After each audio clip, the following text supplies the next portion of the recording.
Hi, and welcome back to part 3 in this 3-part series, Your First Charter. Today we're going to cover tying up the boat correctly, filling out the check-in form, and putting the boat to bed.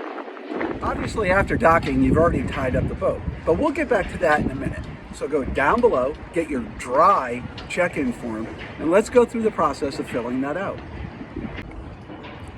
Again, in the upper right-hand corner, add the date and boat name. In the middle section that I've circled, please read this. It is very important. Things can break or fall off the boat, and well, we'll notice. But there's sections on here where you can fill that information out. And of course, you can always call us or email us. Again, fill out all this information here. Charter's name, address, phone numbers, again, the name of the boat you're chartering, and the time you arrived back at the slip. So let's review the proper tie-up procedures so we can check those boxes off on the form. First, let's check the fenders and the height of the fenders. Make sure the fender is not in the water and not too high above the dock. Also, the fenders should be attached with either a clove hitch or a round turn with 2 half hitches. And they should be above the dock lines, where the dock lines come in the stanchions. This way they can be removed quickly if there's an emergency and we need to move the boat. For tying off our dock lines, we have 2 options depending on the placement of the cleats. I'm going to use this boat, not the one that we've been filming on, but I'm using this one because the cleats are perfect for the spring lines. So let me show you that. At the bow line is already tied off. So now what I can do is I can attach the spring line. I'm going to find the bitter end, and I'm going to bring it through the bottom of the stanchion here. Get my tension to pull it forward, and this is the cleat that I want to use. Far horn. Great. We have a nice angle right here for a spring line. So let's go back to our boat. So you can see with our boat, we do not have cleats that's going to be optimal for just stringing it back and tying off of our spring lines. So we're going to have to do the round turn 2 half hitches to itself. So I'm going to go ahead and do that. What you may have also noticed is these lines are incredibly long. You know, it'd be nice if we did have cleats to do it, but we got to work with what we have. So I'm going to go ahead and tie these up.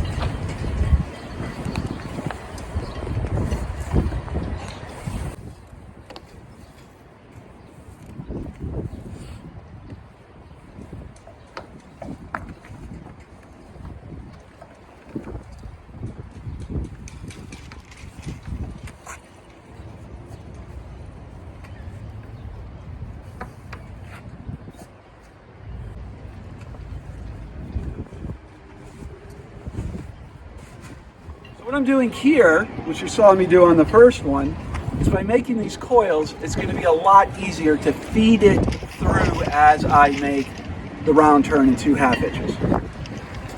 So there's my round turn, right there.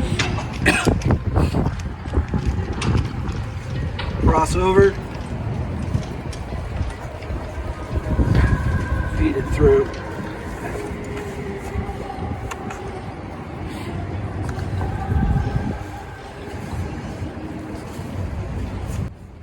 And then finally, I'm going to take these loops that I've already made and that's put away. Now let's put the outboard to bed and fill out that section. Estimate the amount of hours you motored, and over here put in the quantity of the remaining amount of fuel. So underneath the outboard section of your form, it talks about the air vent.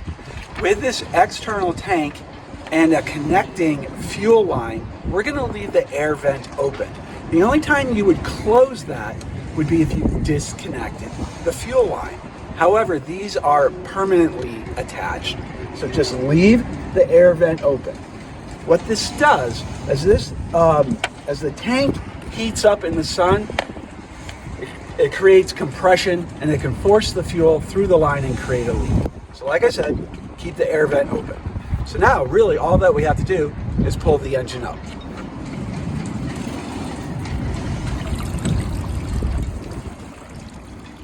Now we can check off these areas.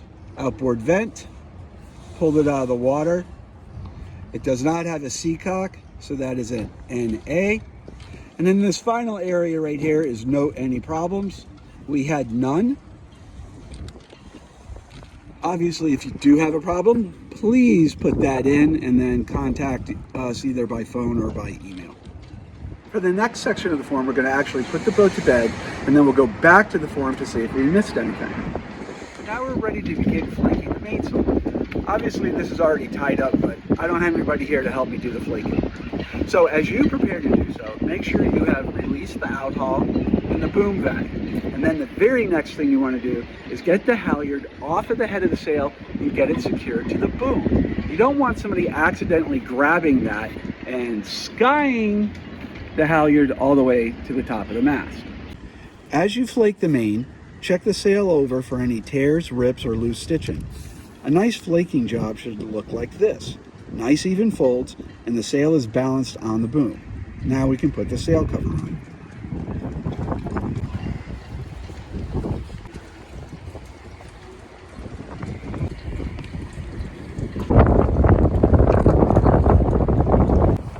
Now if you notice, I'm going to skip this one. We'll get back to that.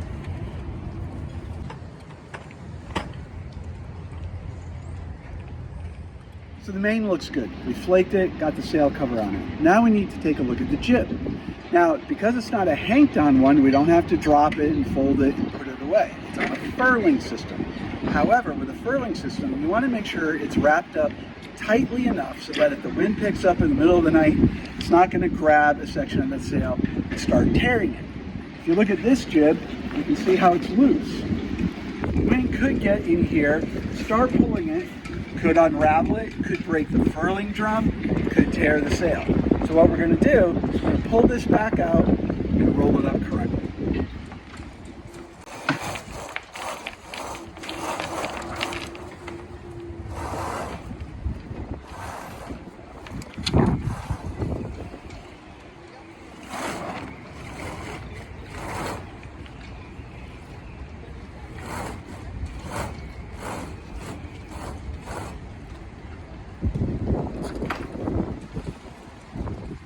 Sails are done, so now we're ready to move on to cleaning up the running rigging, the cockpit, and down below. So let's start cleaning up the running rigging. I'm going to start with the jib sheets. Remember that little trick I told you to measure your dock lines with before you coil them? It's not very far, but nonetheless, I'm going to cleat this off here, measure with my left hand, and make my coils.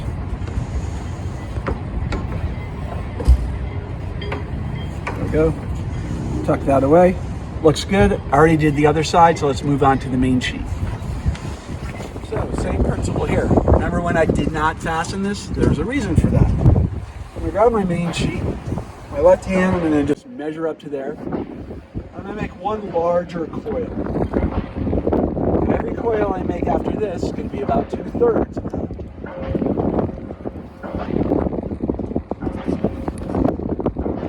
Coil this up. This one's smaller, that's fine. Get the big one on the back. Come around once, but don't grab the line that is going to... There we go. Now I have a loop. Stick that right in here. Great. Now, you may have seen somebody else do it differently. I like it this way because it's not tied into anything. It's off the deck. It's going to stay dry, at least not sitting in a puddle. And it's easy to access. And instead of having a bunch of line in this coil, all I have to do is pull this loop out. There, and it's ready to go. Now let's move on to the backstay and the tiller. Actually, they kind of work together. So if it's been a heavy wind day, you may have tension down on that backstay. So I'm going to release it.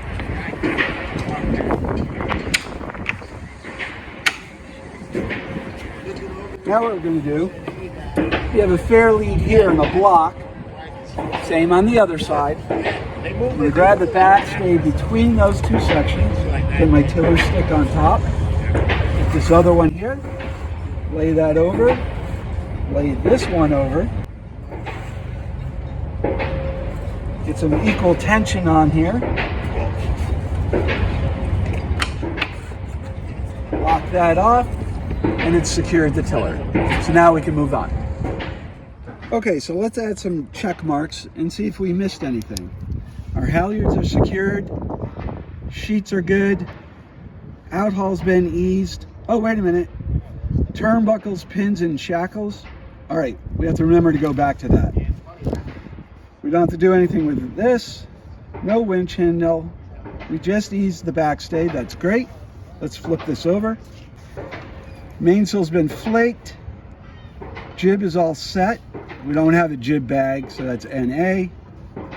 Mainsail cover's on. You can see here, should we have to put in any comments, any needed repairs. If you check that, you can also write what needs to be done over here. So let's go back to the front real quick. Check turnbuckles, pins, rings, and shackles. We already did the shackle on the mainsail, so we know that's good. But now take the time to take a look at your turnbuckles, pins, and rings. So you can see the cockpit has cleaned up nicely, nice and organized. And then on the checklist, we forgot something. So let's check the turnbuckles and the pins and make sure everything's okay.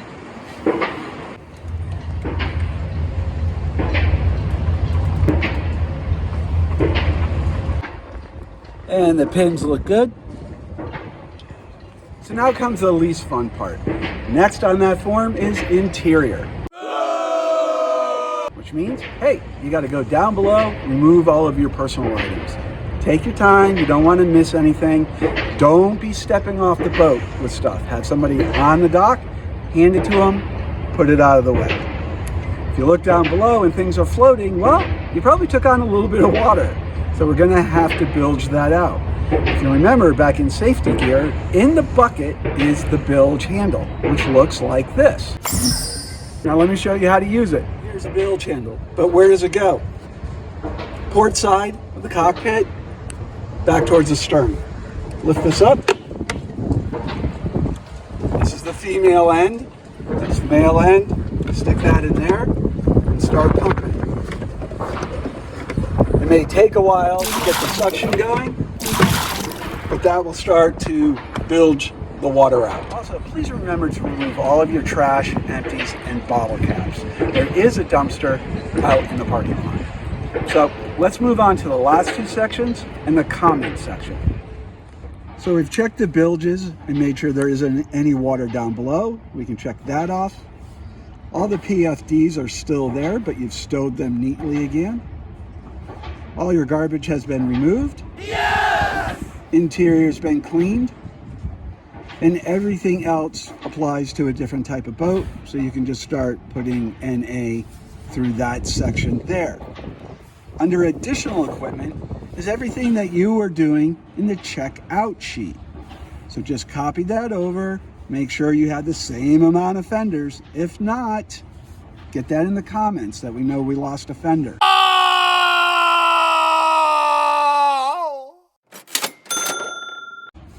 And anything else that applies in here, same as the checkout. We've already secured the running rigging neatly, so we can check that off. The tiller's been secured. We put the hatch covers and boards back in. And we've washed the exterior of the boat.